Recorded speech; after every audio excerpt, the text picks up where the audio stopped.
Terima kasih untuk kehadiran-Mu pagi hari ini Tuhan. Ajar kami untuk kami menghargai setiap momen-momen seperti ini Tuhan. Sebuah kesempatan yang mungkin sulit akan kami dapatkan kembali. Tapi kami bersyukur Kau hadir bagi kami pagi hari ini. Kau ada di tempat ini bagi kami. Terima kasih Tuhan, terima kasih. Tuhan berbicaralah bagi kami. Waktu-waktu yang penuh dengan ketidakpastian ini, berbicaralah bagi kami. Karena kami percaya Tuhan kami tetap sama dulu, sekarang, dan selamanya. Kalau Tuhan sanggup memberkati di masa Abraham, di masa Musa, di masa Daud, Tuhan pun bisa memberkati di masa sekarang. Tuhan kami tidak pernah berubah. Allah yang tetap ajaib, Allah yang tetap baik untuk selama-lamanya. Terima kasih Tuhan, terima kasih. Kami bersyukur untuk kehadiran-Mu di dalam nama Tuhan Yesus. Haleluya. Amin, amin. Puji Tuhan. Silakan duduk saudara. Nah, saya dengan cepat saudara, kita ada di dalam masa yang tidak pasti ya. Di dalam masa-masa di mana hal-hal menjadi kembali tidak pasti. Tapi saya percaya Tuhan kita nggak pernah berubah. Dulu, sekarang, dan selamanya. Dunia boleh berubah, dunia boleh bergoncang, dunia boleh terus saudara bergejolak dengan COVID, dengan perang. Ya, karena kita juga ada di ancaman perang antara Rusia dan Ukraina dan sebagainya.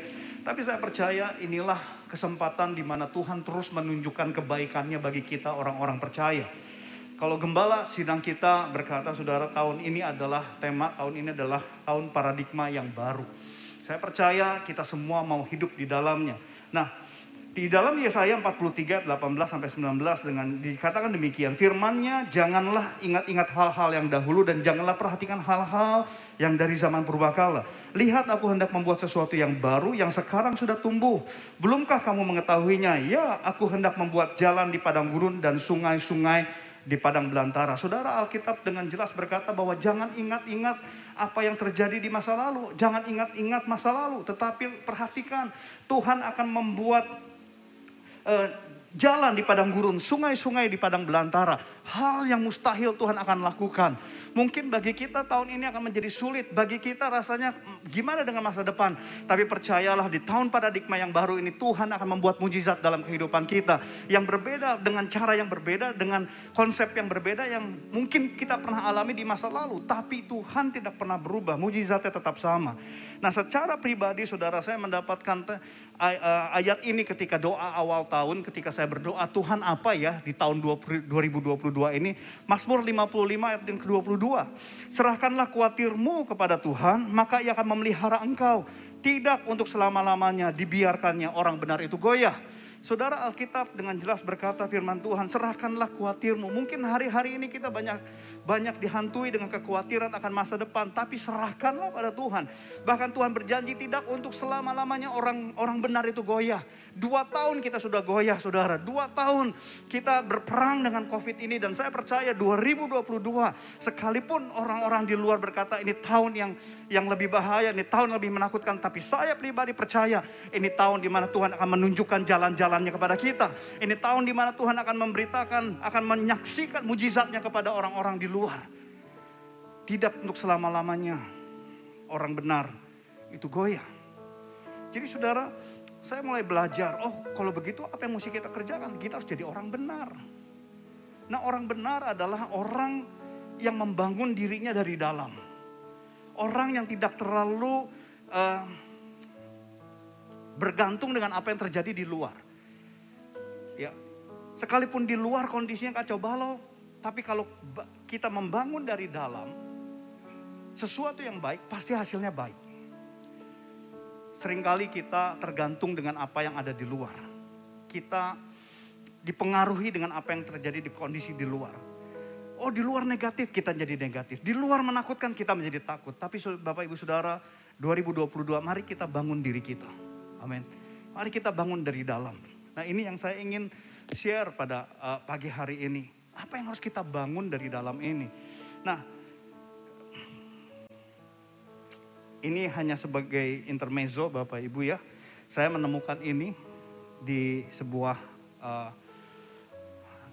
di TikTok saudara. Mental health check. Ya, kita bisa lihat hari ini kita ada di level mana nih, ya. Sangat bahagia kah? Menyenangkan? Biasa aja, nothing special? Atau ingin menjadi lebih baik lagi? Atau lagi nggak baik-baik saja? Atau yang paling bawah, mau sampai kapan kayak begini? Saudara, saya berharap kita nggak ada yang paling bawah. Setidaknya kita semua mengambil sikap ingin menjadi lebih baik lagi, setidaknya saudara. Tapi biarlah ini hanya sebagai sebuah, kita ada di mana nih? Banyak orang mungkin ada dalam situasi, sampai kapan saya gini terus menyalahkan situasi. Nah oleh karena itu mari kalau kita ingin mengalami kebahagiaan, saya percaya kebahagiaan bukan tergantung apa yang di luar. Kebahagiaan tergantung apa yang kita bangun dalam diri kita. Kalau kita membangun sesuatu yang baik, maka hasilnya, resultnya adalah baik. Nah,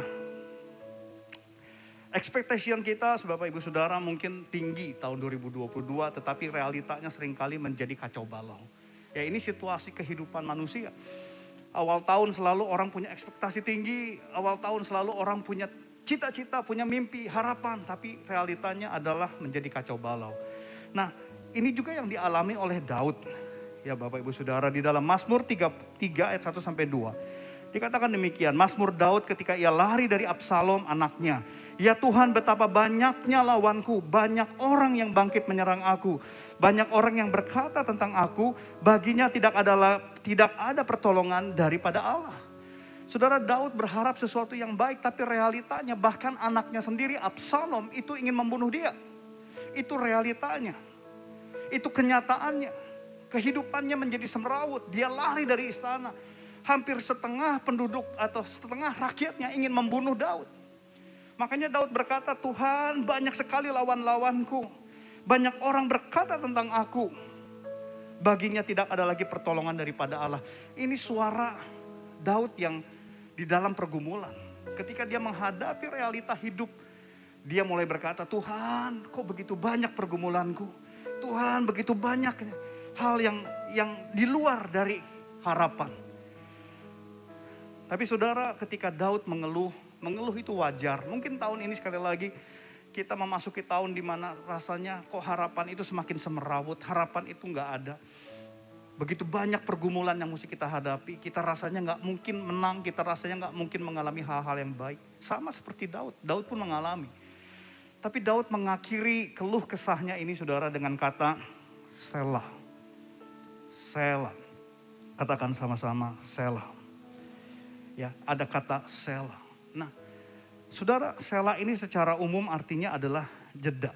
Atau dalam bahasa lain adalah take a break. Bapak Ibu Saudara, ini yang saya ingin kita sama-sama bangun. Yuk tahun 2022 kita ambil take a break. Ambil jeda. Mungkin hidup kita masih kacau. Realitanya berantakan. Realitanya kita harus menghadapi pergumulan demi pergumulan. Realitanya kita harus menghadapi masalah demi masalah di keluarga, ekonomi, dan banyak hal lagi. Realitanya memang sulit. Tapi yuk kita ambil jeda, kita bangun sebuah gaya hidup Selah. Apa sih Selah? Jeda. Dalam beberapa pengertian bisa juga dikatakan menarik nafas panjang. Artinya sesuatu yang jeda, ngambil pause begitu. Nah, tapi masalahnya adalah bukan sekedar jeda kita diam, tapi di dalam Selah itu apa yang harus kita lakukan. Nah, di dalam Selah itu ada 3 hal yang perlu kita bangun. Biarlah ini menjadi sebuah habit. Yang pertama adalah waktu kita menghadapi kehidupan yang tidak sesuai kenyataan, yuk sering-sering kita ambil jeda, kita ambil take a break. Dan di dalam take a break itu yang pertama yang perlu kita bangun adalah think about God. Berpikir tentang Tuhan. Berpikir tentang Tuhan. Jadi ketika kita take a break, kita bangun, yang pertama, think about God. Daud di dalam Mazmur 103 ayat 1 sampai 13, tapi saya akan baca hanya ayat yang ke-2 saja, 1 sampai 2.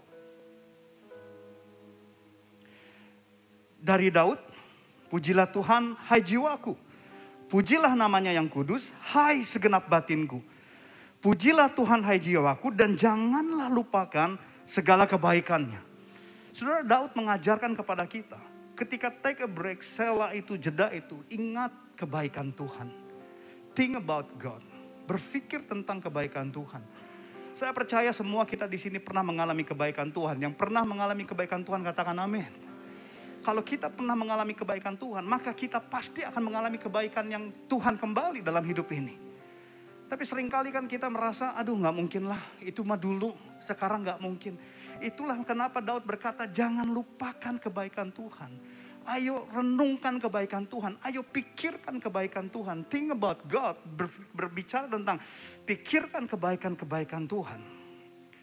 Gembala sidang kita pernah menyanyikan lagu ini, saudara. Ini udah lama sekali lagunya. Tapi beberapa hari waktu terakhir saya teringat lagi lagu ini. Tuhan mulialah namamu di bumi ini, namamu diagungkan di bumi. Kemuliaanmu di surga mengatasi bintang. Betapa mulia namamu Tuhan. Bila ku pandang ke langit, bulan dan segala bintang, ku heran kau memperhatikanku. Kau pilih dan kasihiku, memahkotaiku. Sebab itu ku puji kau selamanya. Bila ku pandang ke langit, bulan dan segala bintang, ku heran kau memperhatikanku. Kau pilih dan kasihiku, memahkotaiku. Sebab itu ku puji kau selamanya. Di dalam take a break, think about God. Pikirkan kebaikan Tuhan. Apa yang Tuhan pernah kerjakan dalam hidup kita. Kalau Tuhan pernah buat mujizat, kalau Tuhan pernah melakukan kebaikan, Dia akan terus melakukan kebaikan dalam hidup kita. Yang kedua di dalam take a break ini saudara, yang perlu kita bangun adalah hear His voice. Dengarkanlah suaranya. Jadi saudara, ini sebuah habit, sebuah sesuatu yang harus kita bangun saudara. Di masa-masa sukar ini saudara, kita ayo bangun take a break ini. Bangun jeda ini dalam hidup kita. Di mana di dalam jeda, yang pertama think about God. Yang kedua adalah hear His voice saudara. Nah di dalam Mazmur pasal yang pertama, Mazmur pasal 5 ayat 1-3 berkata demikian. Untuk pemimpin biduan dengan pemain suling Mazmur Daud, berilah telinga kepada perkataanku ya Tuhan. Indahkanlah keluh kesahku, perhatikanlah teriakanku minta tolong ya Rajaku dan Allahku. Sebab kepadamulah aku berdoa. Ayat yang keempat, Tuhan pada waktu pagi engkau mendengar seruanku, pada waktu pagi aku mengatur persembahan bagimu dan aku menunggu-nunggu. Jadi Daud itu setiap pagi mengatur persembahan, artinya ibadah saudara, dan menunggu-nunggu. Nah menunggu-nunggu apa? Di dalam Amplified Bible itu lebih dijelaskan lebih jelas saudara, dikatakan listen to my word, oh Lord, consider my groaning and sighing. Heed the sound of my cry for help, my King and my God. For to you I pray, in the morning, O Lord, you will hear my voice. In the morning I will prepare a prayer and sacrifice for you and watch and wait for you to speak to my heart. Jadi yang Daud tunggu adalah suara Tuhan yang berbicara kepada Daud. Saudara, saya percaya bahwa suara Tuhan akan mengubahkan kehidupan kita. Suara Tuhan akan mengubahkan masa depan kita. Di dalam Matius pasal 8 ayat 5-8, ketika Yesus masuk ke Kapernaum, datanglah seorang perwira mendapatkan dia dan memohon kepadanya, Tuhan, hambaku berbaring di rumah karena sakit lumpuh dan ia sangat menderita. Yesus berkata kepadanya, tetapi jawab perwira itu, aku akan datang menyembuhkannya. Tetapi jawab perwira itu kepadanya, Tuhan, aku tidak layak menerima Tuhan di dalam rumahku. Katakan saja sepatah kata, maka hambaku itu akan sembuh. Saudara, sepatah kata dari surga akan menyembuhkan saudara. Sepatah kata dari Yesus akan memulihkan hidup saudara. Sepatah kata dari surga akan memulihkan keluarga saudara, memulihkan ekonomi saudara. Tapi masalahnya, apakah kita punya suara Tuhan? Apakah kita mau menanti-nantikannya seperti Daud? Tuhan berbicaralah kepadaku, Tuhan bicara kepadaku. Karena rema itu saudara, Rema itu akan melahirkan iman. Iman akan timbul. Dan waktu iman timbul, tidak ada yang mustahil bagi orang percaya. Hari-hari ini kita perlu iman. Hari-hari ini menghadapi situasi yang carut marut ini, saudara, kita perlu iman. Tanpa iman kita nggak akan bisa menghadapi hari-hari ini. Hari-hari yang menakutkan. Hari-hari yang mengintimidasi. Hanya iman yang dapat mengalahkan hari-hari ini, saudara. Keadaan hari-hari ini. Tapi bagaimana iman muncul? Bagaimana iman timbul? Suara Tuhan. Awal tahun banyak jemaat berkata, Pastor, tolong dong, apa sih yang menjadi pesan Tuhan untuk hidup saya di tahun 2022? Sebagai hamba Tuhan, saya akan berdoa, Tuhan mau ngomong apa sama si A, sama si B. Tapi pada akhir saya ngomong begini, harusnya mereka cari Tuhan sendiri. Harusnya mereka cari Tuhan sendiri, bukan, gak salah nanya hamba Tuhan, baik saudara. Tapi kan kita perlu suara Tuhan setiap hari. Alkitab berkata di dalam Mazmur 19 ayat 105, firman-Mu pelita bagi kakiku dan terang bagi jalanku. Pelita itu saudara di zaman dulu hanya bisa digunakan hanya untuk satu langkah demi satu langkah. Pelita itu gak seperti lampu senter pada zaman sekarang yang dimana dinyalakan kita bisa lihat berapa meter ke depan. Gak bisa. Pelita hanya bisa digunakan satu langkah. Oh, di depan lagi satu langkah lagi. Kenapa firman Tuhan diumpamakan pelita? Penuntun. Karena firman Tuhan harus menuntun kita selangkah demi selangkah. Firman Tuhan bukan hanya sekali untuk setahun. Firman Tuhan bukan hanya untuk sekali untuk satu bulan. Atau satu kata untuk satu minggu. Tapi setiap langkah hidup kita harusnya ada suara Tuhan. Saudara, ini yang harus kita bangun. Think about God. Hear His voice. Kenapa sih kalau saudara ikut saudara ikut cool, sering sekali dengar kata saat teduh, saat teduh, saat teduh. Karena saat teduh itu intinya adalah mendengar suara Tuhan, mencari suara Tuhan. Saat teduh itu bukan untuk membebani kita orang Kristen, oh kalau kita Kristen mau sungguh-sungguh harus saat teduh. Saat teduh bukan hanya kewajiban, bukan sekedar kewajiban. Saat teduh adalah sebuah sikap hati, saya perlu suara Tuhan. Kenapa kita ke gereja? Karena kita perlu suara Tuhan. Kenapa kita ikut cool? Karena kita perlu suara Tuhan. Jadi mari jemaat Tuhan, Grow Center. Bangun yuk dalam diri kita sebuah kerinduan seperti Daud. Tuhan, aku menunggu-nunggu untuk Tuhan bicara kepadaku. Karena satu kata dari surga mengubahkan kehidupan kita. Waktu saya di rumah sakit karena COVID, saudara, saya ulang, mungkin saya pernah bersaksi tentang ini. Saudara, saya takut, saya panik. Karena saya melihat saudara-saudara teman-teman satu ruangan itu saudara mulai satu persatu dipanggil Tuhan. Saya berpikir saya akan kena bagian saudara. Saya nggak bisa tidur karena saking takutnya, saking paniknya. Karena saya berpikir kalau saya tidur saya tutup mata, saya nggak bisa buka mata lagi. Saudara, sampai akhirnya satu pagi seorang hamba Tuhan, jadi hampir 5 malam saya nggak bisa tidur. Saya tidur karena kelelahan tapi jadi tidur nggak jelas saudara, badan saya semakin drop, bukannya semakin kuat. Seorang hamba Tuhan telepon dari luar negeri saudara. Waktu saat teduh dia berdoa untuk saya dan Tuhan bicara kuat sama mereka. Dan suami istri ini tiba-tiba berkata gini, Fandi, kami mau katakan kamu nggak akan mati, kamu pasti sembuh. Tuhan Yesus ngomong kepada kami, kamu pasti sembuh. Saudara, saya dikuatkan. Saya merasa, wah Tuhan ngomong nih, saya pasti sembuh. Ketika mereka tutup telepon, ada hamba Tuhan yang lain saudara, memberikan ayat. Ya, Mazmur 118 ayat 17. Di situ dikatakan, aku tidak akan mati, aku akan hidup. Dan aku akan menceritakan perbuatan-perbuatan Tuhan. Saudara, dalam satu momen, ada yang satu berdoa, Tuhan bicara, kamu akan hidup.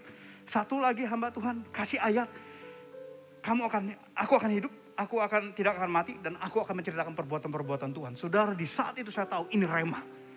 Dan waktu saya dapat pesan itu, tiba-tiba ada semangat, tiba-tiba ada kebangkitan dalam spirit saya. Saya bilang gini, roh maut saya tengking kamu.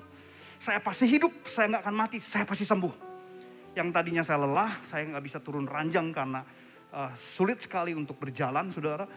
Akhirnya saya bilang gini, karena saya pasti hidup, saya sembuh, saya bisa jalan. Jadi saya jalan saudara, saya jalan ke WC. Walaupun pelan, walaupun masih ngos-ngosan, tapi saya bilang saya pasti sembuh. Saya bisa turun ranjang, saya bisa beresin ranjang, saya bisa bilang ke petugas, Pak saya pasti sembuh Pak, Dok saya pasti sembuh. Dan Bapak Ibu Saudara, dalam waktu yang singkat, tubuh saya tiba-tiba berbalik dari yang tadi turun, terus menjadi imunnya naik. Dan akhirnya dalam waktu singkat saya bisa keluar rumah sakit. Dan dokter berkata waktu itu, Maret 2020, ini adalah pasien pertama dari klaster Lembang yang sembuh, saudara. Itu di rumah sakit ya, saudara. Dan saya hanya tahu begini, kalau orang tanya begini, kok bisa sembuh dari mana? Saya dapat firman Tuhan, saya sembuh. Karena waktu itu nggak ada obat, saudara. Waktu itu nggak tahu penanganannya apa. Saya dikasih obat malaria, rambut saya rontok. Ini udah jadi, saudara. Ya, tapi waktu itu pitak di mana-mana, saudara. Oke, yang terakhir, waktu saya selesai, habis, saudara. Yang terakhir, apa yang terjadi di dalam jeda ini, saudara? Yang pertama adalah think about God, hear His voice. Yang terakhir adalah experiencing God. Alami Tuhan. Saudara, alami Tuhan. Kembali Daud berkata di dalam Mazmur 16 ayat yang 11, saudara. Di dalam Amplified Bible, saya langsung baca dalam bahasa Inggris, saudara ya. You will show me the path of life. In your presence is fullness of joy. In your right hand there is pleasure forevermore. Saudara perhatikan, in your presence is fullness of joy. Saudara, waktu saudara mengalami hadirat Tuhan, di situ ada sukacita. Waktu saudara mengalami Tuhan, di situ ada kenikmatan selama-lamanya. Saudara, itu kenapa DNA gereja kita, saya bersyukur, saya bertumbuh, saya lahir di gereja ini. Karena Pak Niko selalu tekankan hadirat Tuhan, perjumpaan dengan Tuhan. Jadi mari saudara dikasih Tuhan, alami Tuhan. Waktu kita mengalami hadirat Tuhan, ada sesuatu yang akan berbeda terjadi dalam hidup kita. Sukacita, bahkan kesukaan sepanjang hidup kita ada di hadirat Tuhan. Yuk dorong diri kita, waktu kita jeda, waktu kita take a break, saudara. Ayo alami Tuhan. Ya, berpikir kebaikannya, dengar suaranya, dan alami hadirat Tuhan. Nah, saya lewat, saudara. Lalu kita lihat kembali Mazmur 3 ayat 1-2. Ini tadi yang Daud ya, saudara. Dia mengeluh. Mazmur Daud ketika ia lari dari Absalom anaknya. Ya Tuhan, betapa banyak ya lawanku. Banyak orang bangkit menyerang aku. Banyak orang berkata tentang aku. Baginya tidak ada pertolongan daripada Allah. Selah. Daud mengeluh. Daud bilang, aduh susah banget sih hidup. Repot banget sih, rese banget sih hidup. Tapi dia selah. Dia ambil jeda. Think about God. Hear His voice. Experiencing God. Saudara, ayat berikutnya Daud berkata demikian. Setelah selah itu. Mazmur 3 ayat 3-8. Aku tidak takut kepada puluhan ribu. Orang yang siap mengepung aku. Bangkitlah Tuhan. Tolonglah aku ya Tuhan. Ya Engkau telah memukul rang semua musuhku. Dan mematahkan gigi orang-orang fasik. Dari Tuhan datang pertolongan. Berkat-Mu atas umat-Mu. Selah. Saudara, Daud mengeluh, wajar, dia manusia. Tapi dia tahu, dia selah, dia ambil jeda, dia take a break. Dia berpikir tentang Tuhan, mendengar suara Tuhan. Dia mengalami Tuhan, dan apa yang terjadi, doanya berubah. Masalah masih ada, tapi Daud berkata begini, aku tidak takut, aku akan menang. Karena Tuhanlah perlindunganku. Musuhku masih ada, tapi aku pasti menang. Karena Tuhanlah yang akan membuat kemenangan. Doanya berbeda, hidup mulai yang tadinya, Tuhan kenapa ya hidup begini. Tapi tiba-tiba berubah. Masalah masih ada, tapi ada semangat, ada kemenangan. Ada sebuah perubahan dalam spirit Daud. Masalahnya masih ada, Absalom belum mati, saudara. Tapi Daud berubah. Dan apa yang terjadi ketika spirit berubah, alam natural berubah. Absalom itu harusnya menang. Tapi gak tahu kenapa Absalom itu mau mengejar, saudara. Dia mengejar sendirian, mengejar Daud ya, saudara. Dia mengejar sendirian. Dan Alkitab berkata rambutnya itu bagus sebenarnya, lebat. Dan gak tahu kenapa Tuhan bisa buat rambutnya kesangkut sama pohon, saudara. Dan akhirnya Yoab, pengawal Daud, membunuh Absalom. Dan perperangan dimenangkan oleh Daud. Secara spirit Daud sudah menang. Dan Tuhan hanya tinggal memberikan hasilnya kepada Daud. Hari-hari ini hari-hari yang sulit. Kita gak tahu kapan semua akan selesai. Tapi jangan sampai kita kalah. Jangan sampai spirit kita kalah. Bangun jeda, bangun take a break, bangun pause, saudara. Seperti Daud, Masalah akan ada. Masalah nggak selesai tiba-tiba. Tapi ketika dia mengalami Tuhan, dia mendengar suara Tuhan, dia berpikir tentang kebaikan Tuhan, rohnya berbeda, spiritnya berbeda. Hari ini saya nggak tahu apa yang terjadi ke depan. Tapi satu hal yang saya tahu, waktu spirit kita punya semangat, roh kita bangkit, kemenangan ada di depan kita. Itu pasti. Tidak selama-lamanya orang benar itu goyah. Tahun 2022 akan menjadi tahun yang terbaik bagi kita semua. Yang setuju katakan amin, amin. Berikan tepuk tangan bagi Tuhan kita. Mari kita bangkit berdiri saudara, haleluya. Mari beberapa saat sembah dia. Shikaralalabatakana yaralabatakana yarayalabatakana yalabakarya. Mari yang sudah berbahasa roh, syaralabatakana yaralabatakana.